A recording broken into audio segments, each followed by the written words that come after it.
जरथुस्त्र पारसी धर्म के प्रवर्तक थे। वे पर्सिया के राजा विशत्स्या को गेहूं का एक दान देते हुए कह रहे थे, राजन, यह दाना आपकी जिज्ञासा को शांत कर देगा। इस दाने में आपकी समस्त जिज्ञासाएं समाई हुई हैं। आप इसे ले जाएं और अपनी जिज्ञासा को शांत करें। राजा का मन संदेह, अविश्वास एवं दुविधा के भंवर में फंस गया था। उन्हें यह समझ में नहीं आ रहा था कि एक गेहूं के दाने में ऐसा क्या है जो जीवन एवं सृष्टि के संबंध, सिद्धांत एवं इसके अनुप्रयोगों को समझा सके। राजा की समझ में नहीं आ रहा था कि इससे भला क्या होगा। अब उनकी जिज्ञासा शांत होने के स्थान पर संदेह एवं अविश्वास में बदल रही थी। राजा अपने राजमहल लौटे। पर्शिया देश में अभी हाल फिलहाल उनका नया राज तिलक बड़े ही भव्य एवं रंगारंग ढंग से संपन्न हुआ था। राज तिलक के समय राजमहल में बैंड बाजे बज रहे थे, शहनाइयां गूंज रही थी, फूल बरसाए जा रहे थे, महलों में चारों तरफ प्रसाद बांटा जा रहा था। राजमहल में सर्वत्र स्वागत का व्यापक आयोजन था। रूप लावण्य की छटा बिखरी हुई थी, क्योंकि उनके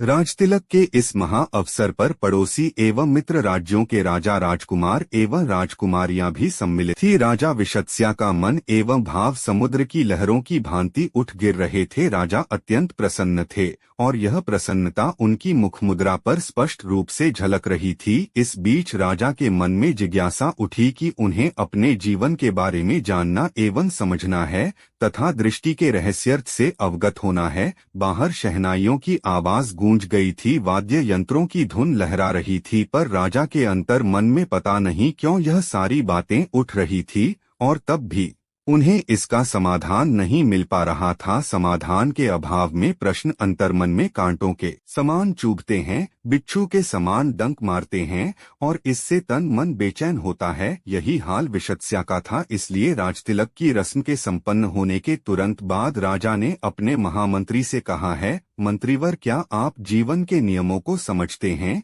इसके रहस्य से परिचित हैं? सृष्टि के सिद्धांत एवं विस्तार के संबंध में आपको कोई अनुभव है? जीवन एवं सृष्टि के बीच क्या तारतम्य है, इस तत्व का ज्ञान रखते हैं? महामंत्री राजा की इन प्रश्नों से हैरत में पड़ गए। उनको ना तो इसका कोई ज्ञान था और ना ही इस संदर्भ में उन्होंने कोई विचार किया था। इन दार्शनिक सवालों से बड़े ही असहज हो गए। एक राजा राज तिलक के पश्चात राज्य एवं राजनीतिक के संदर्भ में प्रश्न करें तो समझ में आता है, प्रजा के बारे में जानकारी चाहे तो उत्तर दिया जा सकता है, परंतु अपनी दार्शनिक जिज्ञासा के विषय में प्रश्न करें तो भला क्या बताया जा सकता है। महामंत्री समझदार थे। उन्होंने अपनी अज्ञानता के ऊपर पर्दा डालकर कहा, महाराज, अब की यह जिज्ञासा केवल अपने राज्य पर्शिया के धर्म गुरु जरथुस्त्र के पास ही शांत हो सकती है।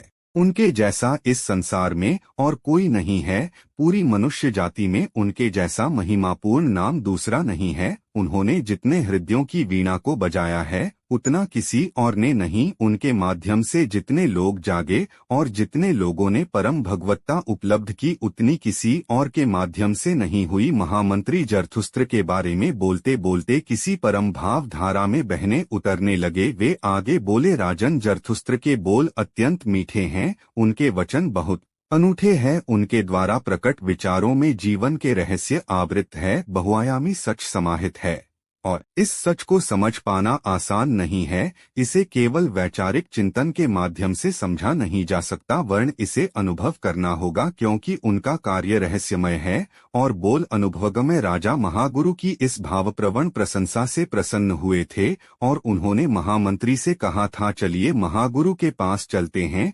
जीवन एवं सृष्टि के रहस्य को जानने समझने के लिए। परंतु महागुरु के पास आकर उन्हें निराशा हाथ लगी थी। उन्होंने उन्हें एक गेहूं का दाना पकड़ा दिया और कहा, इसी में सब कुछ समाया हुआ है। इसके अलावा ना तो उन्होंने राजा का सम्मान किया और ना ही कुछ बोले। राजा के मन में खटास पड़ गई और वह निराश हो गए। सम्मान तो ज्ञान का होता है, सत्ता का नहीं। ज्ञान के सामने सत्ता एवं शासन दोनों झुकते हैं, नमन करते हैं, पर यहाँ राजा का अभिमान एक फकीर के सम्मान की चाहत लेकर बैठा था। राजा निराश होकर एक गेहूं का दाना लेकर राजप्रसाद वापस लौट आए और महत्व दिए बिना इसे किसी स्थान पर रख दिया। काल प्रवाह में क्षण दिवस वर्ष बीते। इस बीच राजा की प्रतिष्ठा, सम्मान एवं यश पूरे राज्य में अपने चरम पर पहुंच गया था, पर जीवन के नियम के वह अभी तक अपरिचित एवं अनभिज्ञ ही बने रहे। उसे जानने की जिज्ञासा उनके अंतस में फिर आंदोलित उद्दोलित हुई। राजा महामंत्री को लेकर महागुरु जरथुस्त्र के पास पुनः पहुंचे। फिर से वही प्रश्न, फिर से वही जिज्ञासा। राजा के पास इतने वर्षों के बाद भी नया कुछ नहीं था। गेहूं के दाने का रहस्य अप्रकट एवं गुप्त था, कुछ पता नहीं चल सका था। संशय एवं भ्रम की स्थिति यथावत बनी हुई थी, परंतु इस बार स्थिति कुछ भिन्न थी। राजा की जिज्ञासा के बदले महागुरु ने पहले की तरह गेहूं का एक थाना तो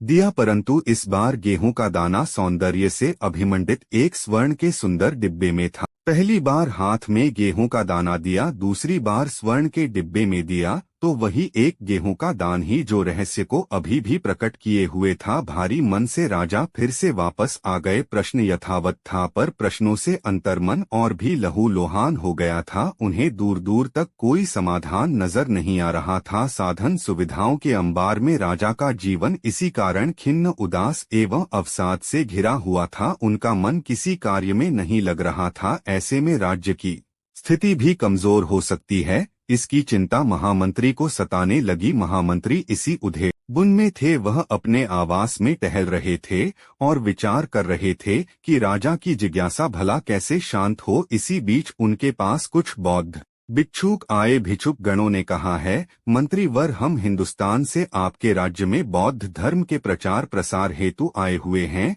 वह अपनी बात आगे बढ़ाते इससे पहले ही मंत्री जी ने कहा, है भिक्षुओं, आपसे एक निवेदन है। हमारे राजा आजकल एक जिज्ञासा के भंवर जाल में इतना उलझ गए हैं कि वे वहां से निकल ही नहीं पा रहे हैं। क्या आप ज्ञानियों में से कोई ऐसे हैं जो उनकी समस्या का समाधान कर सके? भिक्षुओं ने कहा है, मंत्रीवर, हिंदुस्तान में हमारे मठ में एक बौद्ध संत प्रसांगरेगाचा रहते हैं। वे गूढ़ रहस्यदर्शी, ज्ञानी, विद्वान एवं अत्यंत भावनाशील हैं। आपके राजा की जिज्ञासा को वे अवश्य शांत कर सकते हैं। मंत्री जी ने कहा, क्या बौद्ध संत हमारे राज्य में पधारने का आमंत्रण एवं अनुरोध स्वीकारेंगे? एक भिक्षुक ने जवाब दिया, यह तो उनके पास जाकर उनसे निवेदन करने से ही स्पष्ट हो पाएगा। इस संदर्भ में हम कुछ कह नहीं सकते। मंत्री जी उन भिक्षुओं को लेकर हिंदुस्तान आए और संत से अनुरोध किया कि आप पर्शिया चले। मंत्री जी ने बौद्ध संत के बारे में जितना सुना था वे उससे कहीं अधिक सरल, शांत एवं भव्य व्यक्तित्व के धनी निकले। माथे की ज्योतिर्मय चमक, आंखों में समंदर के समान गहराई, मुंडित सर तथा कसाय वस्त्र धारण कर वे किसी ऋषि एवं देवदूत के समान दीप्तिमंत थे। मंत्री जी ने उन्हें साष्टांग प्रणाम किया। संत ने कहा, उठो वत्स, कैसे हो? आपका राज्य एवं राजा कुशल, सुरक्षित एवं समृद्ध तो है न? मंत्री जी ने कहा है, महात्मा, राज्य एवं प्रजा सभी ठीक हैं,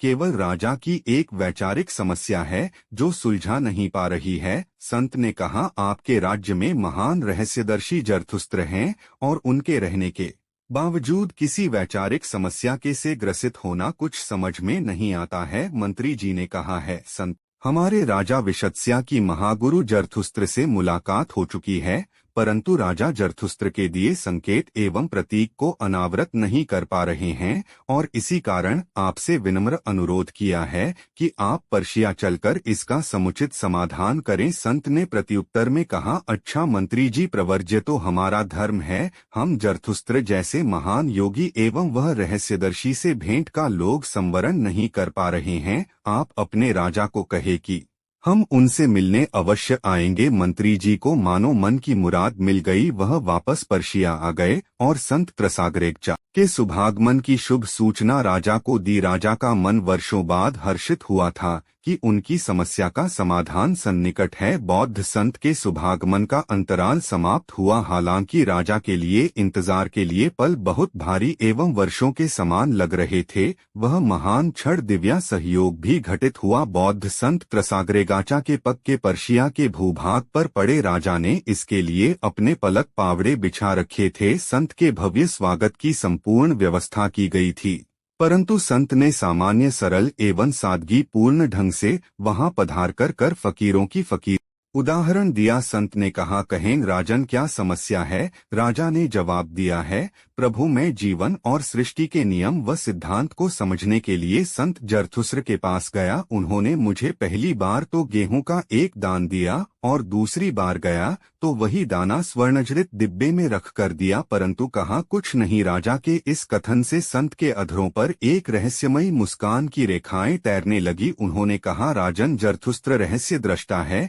इसलिए जो किया वह ठीक ही किया। वह बोले कुछ नहीं या तो उनकी महानता को ही दर्शाता है। जो जानता है वह बोलता ही नहीं, और जो नहीं जानता वह तो बोलता है। वही लंबे चौड़े व्याख्यान प्रस्तुत करता है। अज्ञानी होता है ज्ञानी मौन, उसके मौन में ही सभी रहस्यों के समाधान समाहित होते हैं। जरथुस्त्र ने पहली बार एक दाना गेहूं के दिया था, क्योंकि उनको पता था कि आपकी जिज्ञासा जीवन के सन्निकट है। जीवन डेन के समान विकसित होने के करीब था। जमीन में जब बीज अपने समस्त अस्तित्व को विलीन कर देता है, खो देता है, तो ही जीवन अंकुरित होता है, और अंकुरित जीवन सृष्टि में सने सने विकसित होता है एवं विस्तार पता है। परंतु आप जरथुस्त्र के गेहूं के दाने के संकेत को समझ नहीं सके। जीवन को बोया नहीं, पलायन कर गए, मुख मोड़ लिया और उपलब्धियों एवं वैभव के चमकते पल को खो गए। राजा ने कहा है, महात्मन, स्वर्ण जड़ित डिब्बे में गेहूं के दाने का अर्थ क्या है? बौद्ध संत ने इसे सुनकर ठहाका लग गया, जिसकी गूंज से राजमहल गूंज उठा। संत ने कहा, राजन, हमने इसे भी बता तो दिया। स्वर्ण से ढके दाने का तात्पर्य है जीवन को बाहरी उपलब्धियों एवं प्रशस्तियों से भर देना। पहले तो जीवन में विकास की संभावनाएं माई हुई थी, लेकिन अब इसकी संभावनाएं क्षीण हो गई हैं और संसार की कृत्रिमता से ढक गई है। राजन, जीवन का अर्थ है प्रकृति और परमात्मा के बीच समुचित साहचर्य घटित होता है तो अपने अंदर अध्यात्म अर्थात अपने अस्तित्व को समझने एवं बोध करने की प्रारंभ होती है। अपना उत्तर पाकर राजा विशत्स्या संत त्रसाग्रेगाचा के चरणों में शिशुवत दुबक गए थे, परंतु संत की दृष्टि अनंत आसमान में जाने किस और रहस्य को अनवर्तत करने का प्रयास कर रही थी। आशा है कि आप गेहूं के दाने में छिपा जीवन का महत्व समझ पाए होंगे।